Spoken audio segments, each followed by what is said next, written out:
वाह, ये परियों की कहानी कितनी अच्छी है। इनका घर कितना प्यारा है। काश मेरे पास भी इनकी तरह मैजिक स्टिक चारी होती। हाय, ये कैसी आवाज है? लगता है बाहर बहुत जोर की हवा चल रही है।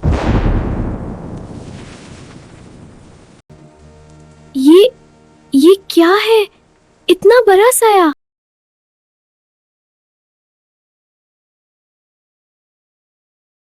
नहीं, ये तो हिल रहा है। लगता है ये मुझे ही देख रहा है। मुझे फौरन मामा को बुलाना चाहिए। मामा मामा, जल्दी उठो। भूत कहाँ? वहाँ खिड़की के पास। भूतकान से आ गया? आपने कोई ख्वाब देखा होगा। नहीं मामा, मैंने अपनी आंखों से देखा है, वो दरख्त के पीछे छुपा हुआ है। क्या आइजा, वहाँ कुछ नहीं है?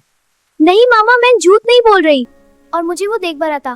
प्लीज मामा, चल कर देखें। ठीक है बेटा, धीरे चल। वहाँ पेड़ के पास। हाँ, देखती हूँ। ठीक है जानी, परेशान ना हो। लेकिन मामा, मुझे डर लग रहा है।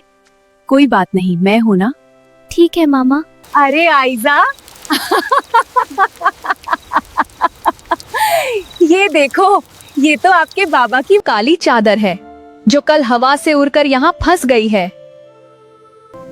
ओह, तो ये चादर थी। मैं तो कितना डर गई थी मामा।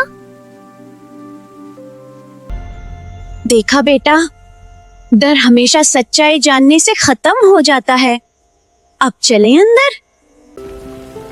जी मामा, अब मुझे बिल्कुल डर नहीं लग रहा। शुक्र है, डर तो खत्म हो गया। अब मैं सुकून से अपना होमवर्क कर लूं। दोस्तों, आप भी मेरी वीडियो को जरूर लाइक और शेयर करें। शब्बा खैर।